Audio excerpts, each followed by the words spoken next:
сейчас я хочу предоставить слово президенту Российской Федерации, уважаемому Владимиру Владимировичу Путину. Большое спасибо, уважаемый Константин Емельевич, дорогие друзья.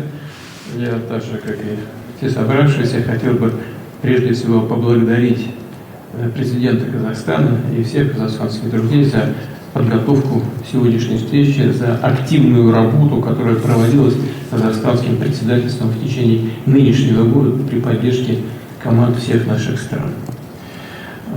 Как уже справедливо отмечали коллеги, взаимодействие наших государств в рамках Организации договора коллективной безопасности имеет действительно важное значение. Это взаимодействие носит союзнический характер и выстраивается на принципах дружбы, добрососедства, уважения и интересов друг друга. У нас военно-политическая организация и некоторые коллеги просили меня поподробнее доложить о том, как складывается ситуация в зоне конфликта на Украине, в зоне специальной военной операции, в свете последних событий. Я всегда это делал на наших встречах, конечно, понимая всю важность происходящих событий, с удовольствием делаю это и сегодня. Считаю своим долгом проинформировать вас о тех событиях, которые происходили в самое последнее время. Как известно, официальные лица западных стран в начале ноября заявили о разрешении вооруженным силам Украины наносить удары по территории Российской Федерации высокоточным оружием большой дальности западного производства. Мы неоднократно обращали внимание на то, что это будет означать прямое вовлечение этих стран в вооруженный конфликт, поскольку применение этого оружия без прямого участия военнослужащих, военных специалистов соответствующих стран НАТО просто невозможно. Тем не менее, как вы знаете, несмотря на наши предостережения об опасности эскалации конфликта, удары по нашей территории были, тем не менее, нанесены по Брянской и Курской областям американскими ракетами «Атакамс» и британскими «Шторм Шэдоу». О последствиях этих атак, о причиненном нам ущербе было сказано в моем заявлении 21 ноября.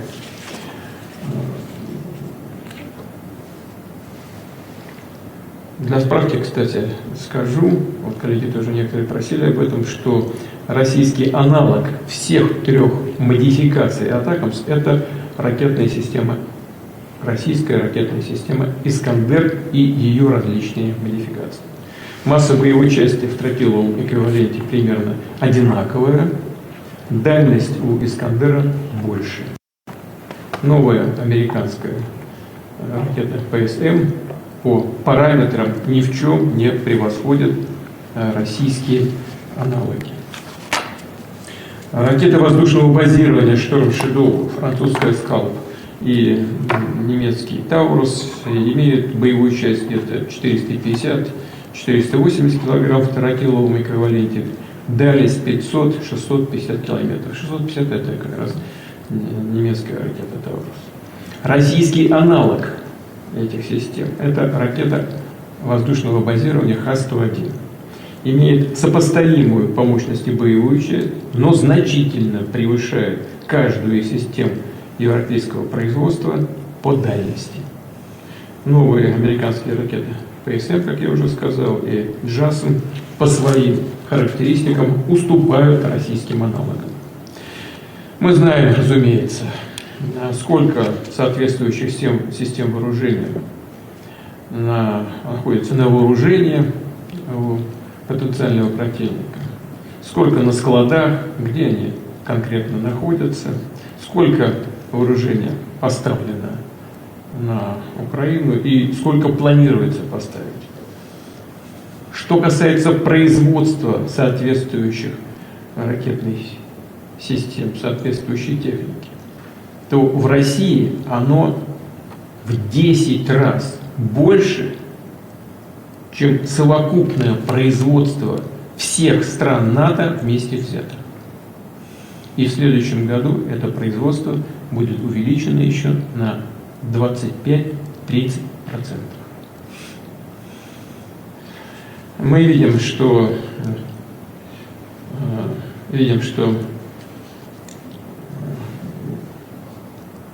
главари киевского режима клянчат у своих хозяев и другую военную технику. Пусть никто не забывает при этом о стоящих у нас на вооружении комплексах «Калибр», гиперзвуковых ракетных комплексов «Кинжал», «Циркон», которые по своим характеристикам вообще не имеют аналогов в мире. Их производство также наращивается, идет полным ходом. В нашем меню этого класса продуктов, если можно так выразиться, в ближайшем будущем могут появиться и другие продукты.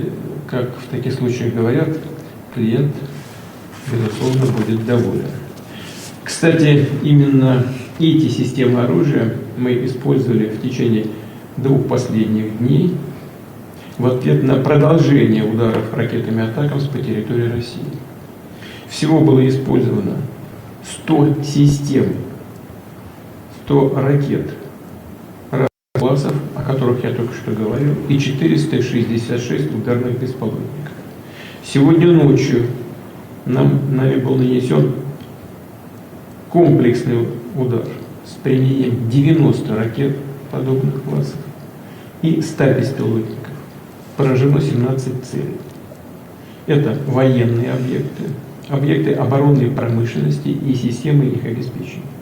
Повторю еще раз, эти удары с нашей стороны состоялись также в ответ на непрекращающиеся удары по российской территории американскими ракетами «Атакамс». Как уже говорил неоднократно, с нашей стороны ответ всегда будет.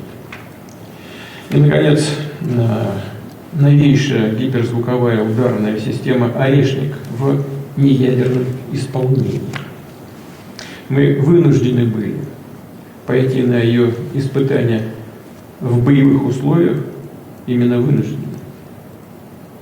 Как я уже сказал, в ответ на удары западным оружием по территории Брянской и Курской областей, ракетами «Атакамс» и «Шторм Шэдоу». Аналогов «Орешника» в мире, конечно, нет. И, думаю, подобные аналоги появятся не скоро. Напомню еще раз. Напомню, как «Орешник» работает, как вы и просили.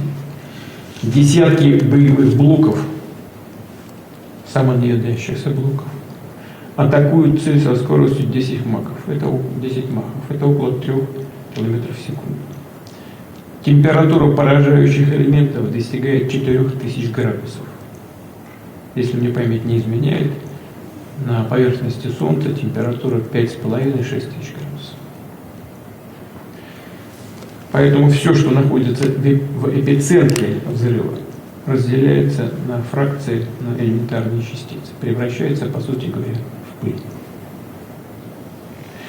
Ракета поражает даже высоко защищенные и расположенные на большой глубине объекты. По мнению военных и технических специалистов, в случае массированного группового применения данных ракет, то есть сразу нескольких орехов гроздью в одном ударе, его мощь этого удара будет сопоставима с применением ядерного оружия.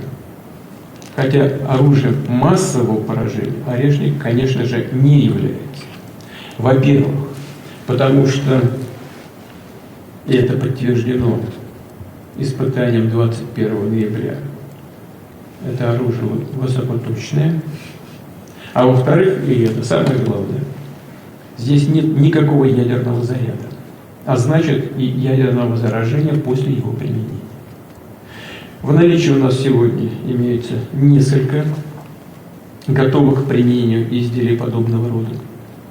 И, конечно, на продолжающиеся удары по территории России ракетами большой дальности западного производства, как уже было сказано, мы будем отвечать, в том числе и возможным продолжением испытания орешников в боевых условиях, как это было сделано 21 ноября. В настоящее время Министерство обороны и Генеральный штаб российской армии подбирают цели для поражения на территории Украины. Это могут быть военные объекты, предприятия оборонной промышленности или центры принятия решений в Киеве. Тем более, что киевский режим неоднократно пытался наносить удары по объектам государственной важности в России, по Санкт-Петербургу и Москве. И эти попытки продолжаются. Серийное производство орешника началось. Но в конечном итоге средства поражения будут выбираться нами в зависимости от характера выбранных для поражения целей и создаваемых угроз для Российской Федерации. Уважаемые коллеги, все, что я сейчас говорил, все, что доложил вам сейчас, безусловно, имеет большое значение. Но самое главное заключается все-таки в том, что даже при наличии самого современного оружия судьба любого военного конфликта, любой военной кампании, в том числе и специальной военной операции, решается на земле, на поле боя. В конечном итоге все зависит от солдата. Разумеется, для победы необходимы и техника, и БК, боевой комплект. Но самое главное – мотивация, внутренняя готовность человека к борьбе, а если потребуется, и к самопожертвованию во имя Отечества. За что, например, сегодня должны отдавать свои жизни насильно мобилизованные украинские военнослужащие и офицеры, за бандеровский неонацистский режим, который засел в Киеве, за его главари, которые уже утратили свою легитимность. Ведь они же не пошли на выборы.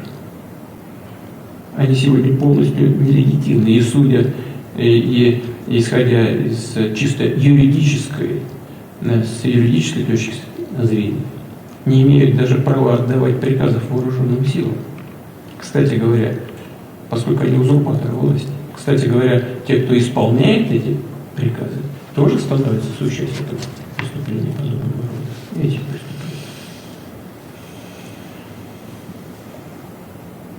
Они не имеют права толкать людей на смерть и гнать их на бой.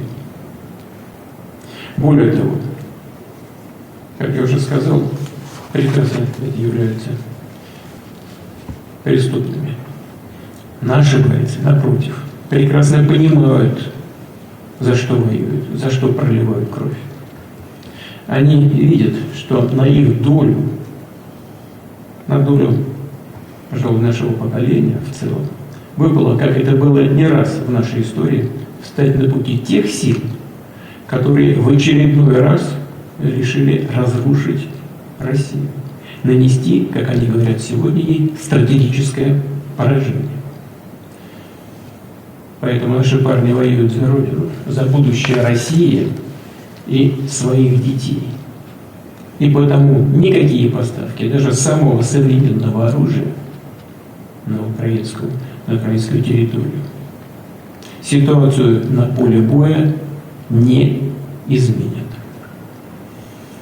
У нас в армии люди разных национальностей. Кто-то перекрестится, кто-то попросит о помощи Аллаха, но все вместе пойдут вперед, и ничто их не остановит. Я хочу поблагодарить коллег за то, что вы обратили внимание, и в этом контексте очень важно, что мы помним о победе советского народа в Великой Отечественной войне, о юбилее, о 80-летии этой победы. Конечно, во всех наших странах это пройдет событие на самом высоком государственном уровне. Я надеюсь, что вы найдете возможность приехать на эти торжественные мероприятия в Москву, на торжественные мероприятия 9 мая. Кроме того, мы приглашаем воинские расчеты стран ОДКБ вместе с российскими военными принять участие в параде на Красной площади. И в заключение хотел бы еще раз поблагодарить Касым-Жомарта Кемелевича Токаева и всех наших казахстанских друзей за эффективную работу, проведенную в период председательства ОДКБ, а также пожелать успехов нашим киргизским коллегам, которым переходят председательские функции в организации. И, конечно, все, что от нас зависит, будем делать для того, чтобы оказать вам, уважаемый Садыр Нурмежевич, всестороннюю помощь и поддержку. Благодарю вас за внимание.